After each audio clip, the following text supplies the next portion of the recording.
Assalamualaikum warahmatullahi wabarakatuh. Perkenalkan, nama saya Miftahul Huda dari Teknik Informatika 19. Pada kesempatan kali ini saya akan menjelaskan mengenai salah satu struktur data yang biasa digunakan oleh programmer untuk mempresentasikan suatu data, yaitu stack. Nah, apa itu stack? Stack yaitu salah satu struktur data di mana penambahan dan penghapusan data hanya dapat dilakukan pada satu ujung yang sama, atau yang biasa dikenal dengan istilah top. Stack mengusung konsep LIFO, last in, first out. Jadi misalkan ada tumpukan buku. Jika kita ingin mengambil buku yang paling bawah, maka kita harus mengambil buku yang paling atas terlebih dahulu, baru kemudian yang di bawahnya, dan yang posisinya paling bawah. Nah, ketika kita menambahkan buku, maka buku tidak bisa ditambahkan di bawahnya. Kita bisa menambahkan di atasnya. Jadi, apabila digambarkan, stack awalnya adalah sebuah wadah kosong, di mana ketika ditambahkan atau dalam istilah stack push, data akan dimasukkan dan akan terletak di paling dasar atau paling bawah. Lalu selanjutnya ketika dimasukkan data lagi, maka data akan berada di atasnya. Misalkan kalau kita masukkan 2, berarti 1 di bawah, selanjutnya 2. Jadi push lagi, selanjutnya 3. Dan ketika kita ingin mengambil data, maka kita tidak dapat mengambil data yang berada di paling dasar. Yang bisa kita lakukan apabila kita menggunakan struktur data stack adalah mengambil data yang paling atas terlebih dahulu, baru kemudian data selanjutnya dan selanjutnya. Seperti itulah gambaran dari ilustrasi tersebut. Nah, untuk di stack sendiri terdapat beberapa operasi dasar, antara lain seperti stack, inisialis stack yang kosong, lalu push data, penambahan data baru pada posisi top atau paling atas dari stack, lalu pop, mengambil data atau menghapus data yang terdapat di posisi top, lalu pick ini bukan mengambil tapi mendapatkan informasi dari data yang terletak pada posisi paling atas atau posisi top. Lalu fungsi isEmpty untuk memeriksa apakah stack dalam keadaan kosong. Lalu fungsi size untuk mengetahui informasi jumlah data yang terdapat pada stack. Berikut adalah ilustrasi dari stack. Ketika kita ingin menambahkan angka 52, maka 52 akan berada di paling atas. Begitu juga untuk mengambil data, kita hanya dapat mengambil dari yang atas terlebih dahulu, baru kemudian yang di bawahnya, kemudian lanjut lagi di bawahnya, dan seterusnya. Nah, berikut ini adalah fungsi untuk mengimplementasikan stack. Kita coba di Google Colab. Oke. Jadi kita bikin dulu fungsi stack, lalu kita definisikan variabel s baris kosong, kita return s, kita buat fungsi lagi yaitu push s dan juga data, dimana s adalah kita append data. Jadi kita masukkan sebuah data ke dalam list, lalu ada fungsi pop dimana dia akan mengambil dan mengupdate data dengan mengambil dari list yang paling atas, Lalu pick di sini dia tidak sama seperti pop. Dia hanya mengetahui info yang berada di top itu data apa. Lalu ada is empty, dan kita cek, dan yang terakhir ada size dan s. Oke, jadi kita jalankan terlebih dahulu.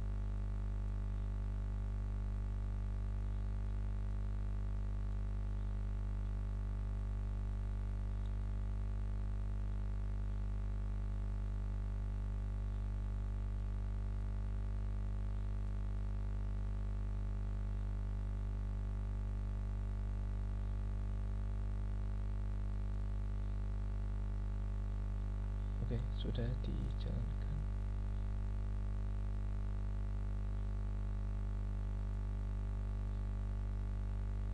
Nah, apabila kita ingin membuat sebuah stack, kita bisa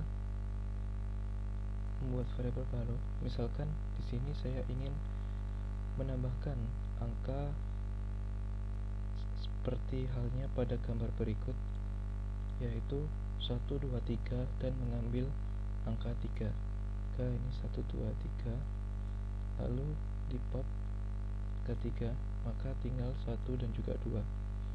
Nah, pertama-tama yang bisa saya lakukan adalah membuat variabel dulu untuk mendefinisikan stacknya.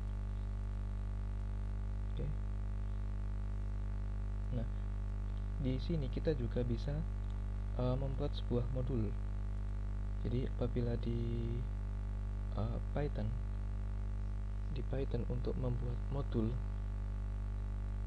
itu kita bisa membuat file baru lalu menamakan nama modul tersebut. Sedangkan di Google Colab kita tinggal tulis gini, read file, misalkan nama modulnya adalah nama filenya yaitu stack.py.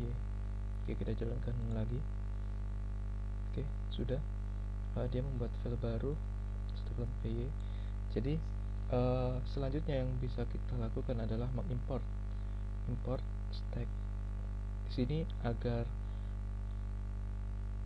lebih pendek, saya menggunakan s atau alias st, atau dari pendekan dari stack. Nah, untuk membuat stack kosong, kita bisa menggunakan st.stack. Saya jalankan dan saya mau lihat isi datanya. Oke, benar, yaitu berupa list kosong. Dan ketika saya coba untuk melihat apakah isinya kosong, maka harusnya dia return true.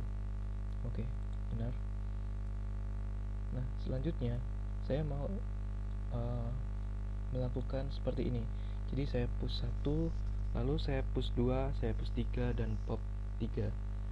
Pertama yang saya lakukan adalah push dulu ke dalam data atau stack yang sudah kita buat. Misal 1, saya ingin melihat isi data, ada 1, st push data, lalu saya ingin melihat lagi, maka hasilnya adalah 1, 2. Jadi di samping kiri itu diibaratkan stack yang paling bawah. Selanjutnya di samping kanan atau angka yang di paling kanan adalah yang paling atas. Jadi apabila saya menambahkan 3 di sini, maka akan urut jadi 1, 2, 3. Oke. Nah, lalu ketika saya ambil angka 3, maka saya bisa menggunakan fungsi st dari modul tadi, modul stack. Dari modul stack lalu memanggil fungsi fungsi pop. Ini pop adalah parameternya s, yaitu data. Jadi ketika kita coba print data, maka hasilnya tinggal 1, 2, sama seperti pada gambar berikut. 1, 2, 3 sudah hilang. Jadi seperti itu. Nah, lalu untuk implementasi stack itu seperti apa? Nah, di sini saya mencoba untuk membuat reserve word atau membalik kata dengan menggunakan stack. Nah, gimana caranya? Saya membuat fungsi terlebih dahulu, reserve word, misal katanya apa, lalu di sini kita inisialisasi dulu stack kosong dengan sama, karena st sudah kita panggil, jadi sini kita tinggal ini aja. Nah, yang dilakukan pertama kali adalah memasukkan semua kata di dalam stack, memasukkan semua karakter di dalam stack. Jadi kita tinggal push saja di data stack untuk tiap karakternya. Oke. Jadi di sini kita coba lihat dulu. Oke. Misal reserve word hello world atau halo dunia. Oke. Oke, di sini tidak muncul karena belum kita print. Coba print. Nah, di sini dia udah masuk HALLO spasi DUNIA. Jadi ini yang paling bawah dan ini yang paling atas atau berada di top. Ini di bottom. Jadi HALLO spasi DUNIA. Kenapa spasi ikut? Karena spasi dihitung sebagai karakter ketika di for loop. Nah, lalu untuk mengambilnya bagaimana? Dapat beberapa cara, bisa memakai for ataupun memakai while. Jadi misalkan kita memakai while, jadi ketika isi stack itu tidak kosong,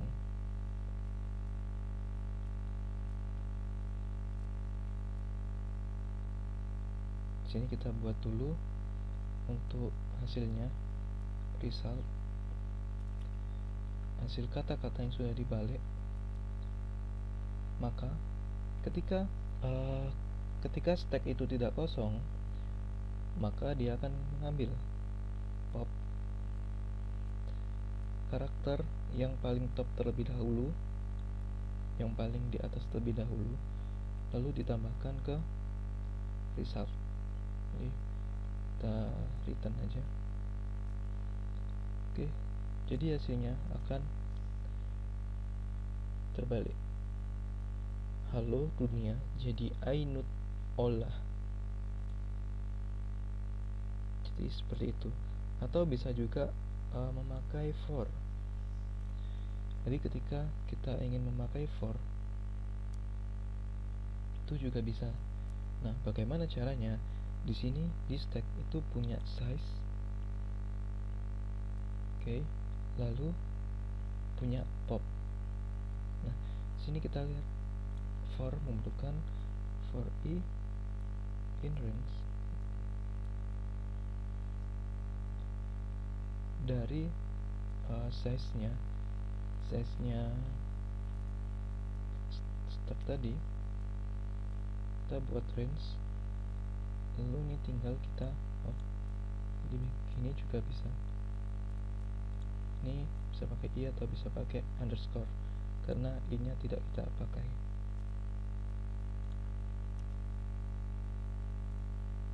Nah, ini sama saja.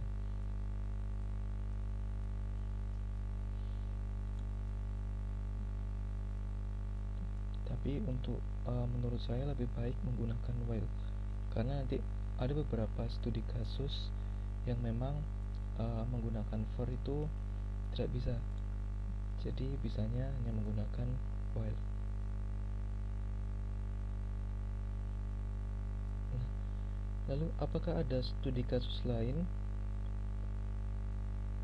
untuk mencari atau menggunakan stack? Ada. Seperti ini implementasi, yaitu delimiter matching, atau untuk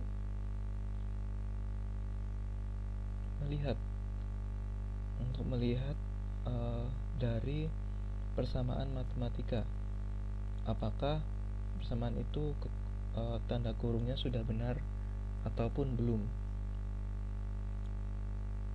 Jadi di situ kita bisa membuat sebuah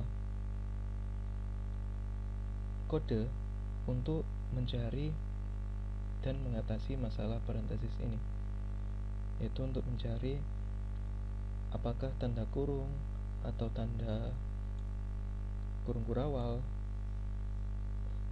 atau kurung persegi itu sama dalam persamaan tersebut. Misalkan seperti ini, misalkan 5x kurung buka 4 plus 5 kurung tutup dibagi 3 plus 2 kurung tutup kali kurung buka 10 min 8 kurung tutup.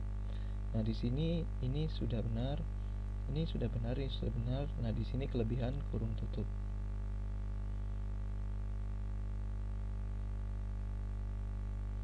Nah, bagaimana proses pencarian yang ini? Jadi ini saya buka Excel terlebih dahulu. Oke, saya akan menjelaskan step by stepnya. Kalau untuk codingannya teman-teman bisa mencoba langsung di Python atau di Google Colab.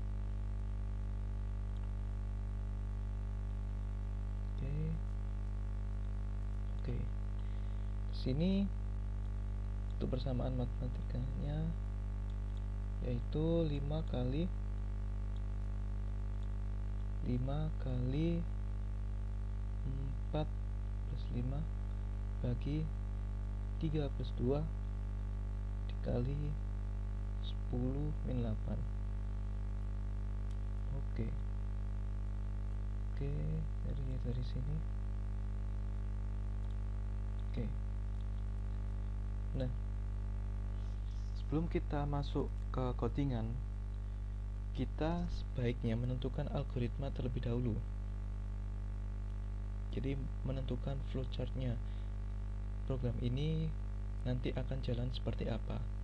Nah, untuk pengecekan karakter tanda kurung, yang pertama yaitu kita bisa membaca semua karakter yang terdapat pada suatu string matematika.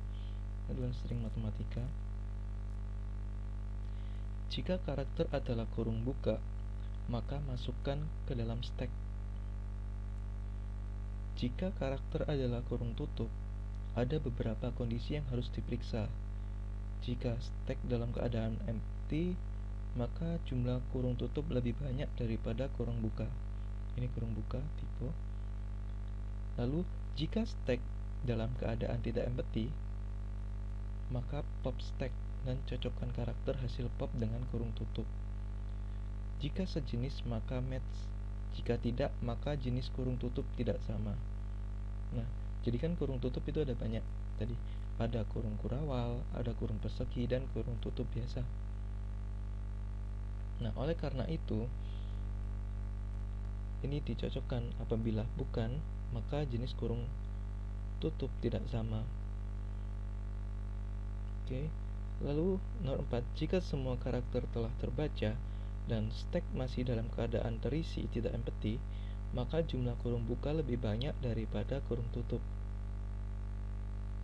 Nah, di sini kan kita sudah tahu untuk algoritmanya, tahu flow-nya nanti seperti apa.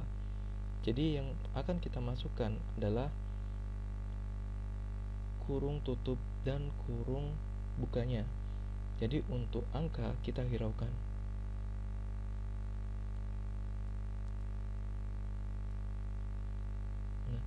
Untuk yang fungsi ini, check parenthesis, dia membuat stack kosong, inisialis teks baru, dan dia meloop semua string matematika.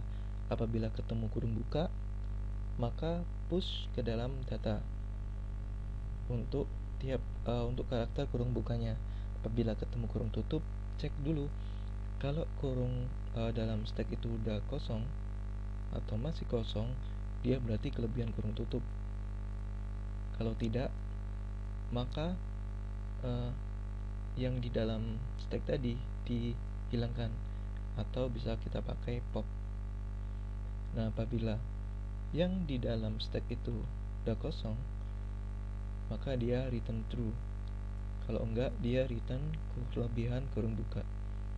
Nah, jadi maksudnya gimana? Jadi ketika ini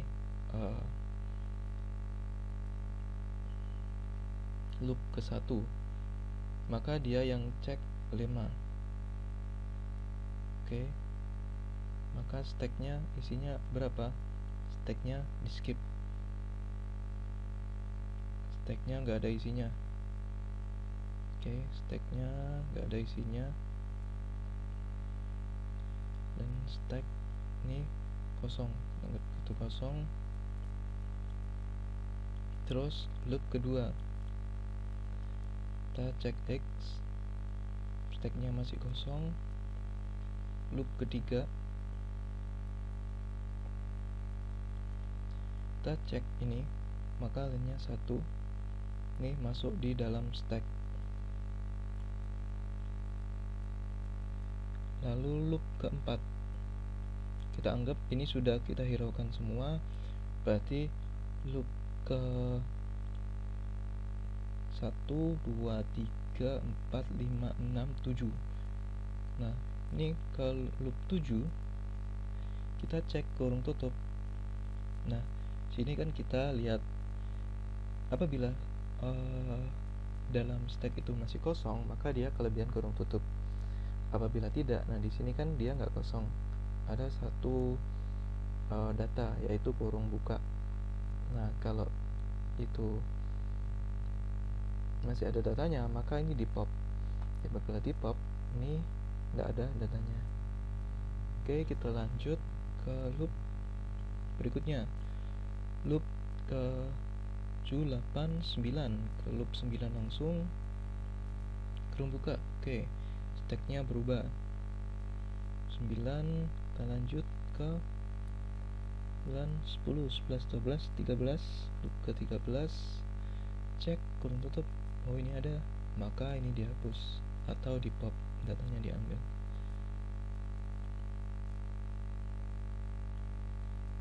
Lalu di sini kita cek lagi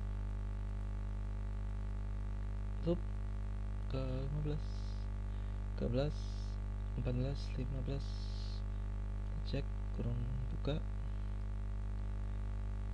Oke, ternyata kosong. Ini masuk, hanya 1. Loop lagi, plus 16, 17, 18, 19, 19. Oke, ini kurung tutup, berarti ini dihapus atau di pop. Lalu masuk ke yang terakhir, ini kurung tutup lagi, dan ini ternyata kosong, maka dia return kelebihan kurung tutup. Jadi seperti itu untuk penjelasan yang cek parentesis. Nah, di sini juga terdapat beberapa pengecekan lagi ketika kurung itu ada beberapa macam.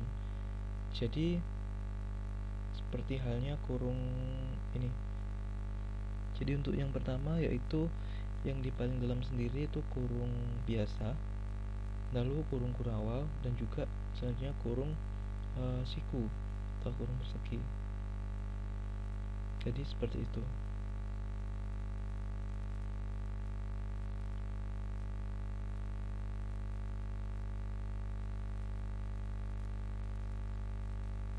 Nah, selain itu juga terdapat penggunaan stack untuk mengkonversi bilangan dari desimal ke bilangan biner dengan menggunakan konsep stack. Nah, di sini misalkan biner adalah bilangan dari desimal bagi 2. Jadi 8 bagi 2 ternyata sisanya 0.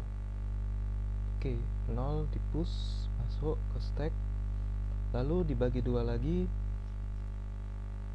4 dibagi 2 nggak ada sisa, maka di-push lagi. Terus 2 dibagi 2 ternyata nggak ada sisa. Oke, masukin 0.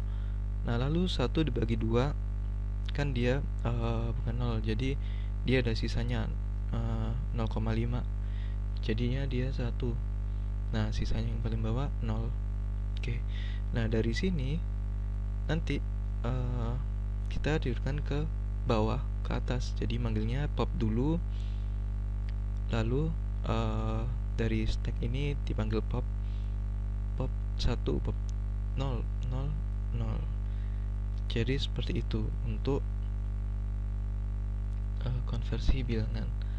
Nah, demikian penjelasan dari konsep stack. Lalu di sini untuk praktikum struktur data yang diampu oleh Ibu Indah itu ada beberapa tugas, yaitu yang pertama menjelaskan tulisan ringkas atau penjelasan hal-hal mengenai konsep struktur data stack, lalu operasi-operasinya dan implementasi operasi tersebut dalam bahasa Python. Lalu ada implementasi konversi desimal ke biner, ada parenthesis checking yang seperti tadi. Dan di sini terdapat tambahan, yaitu dia bisa mengecek kurung siku, kurung biasa atau kurung kurawal. Nah, selanjutnya bisa dilihat, dicoba seperti contoh berikut. Jadi seperti itu untuk yang diampu oleh Ibu Rima. Silakan untuk membuat sebuah fungsi untuk menghitung operasi aritmatika infix, di mana fungsi ini akan mengecek juga melibatkan fungsi-fungsi lain, yaitu mengecek kurung terlebih dahulu, lalu mengkonversi operasi aritmatika infix menjadi operasi aritmatika postfix, di mana itu bisa dipelajari di modul yang akan lampirkan di video berikut. Lalu mengevaluasi hasil dari operasi postfix. Nah, berikut ini adalah contoh untuk menghitung aritmatika infix yang melibatkan 3 fungsi. Jadi nantinya yang pertama yaitu membuat sebuah pengecekan kurung terlebih dahulu untuk mengecek apakah string matematika tersebut sudah benar ataukah belum. Nah, jika tidak ada permasalahan atau sudah benar, maka bisa melanjutkan dengan merubah infix menjadi postfix, yaitu tinggal dibalik. Jadi misalkan ini seperti nanti 9 diambil 2, lalu 4 ditambah 1. Oke. Nah, 9 diambil 2 dibagi 4 ditambah 1 dikali 5. Jadi seperti itu. Nanti ini silahkan dicoba untuk contohnya, untuk membuktikan apakah aritmatika infix menjadi postfix tersebut sudah benar. Jadi sekian penjelasan dari saya, kurang lebihnya mohon maaf. Assalamualaikum warahmatullahi wabarakatuh.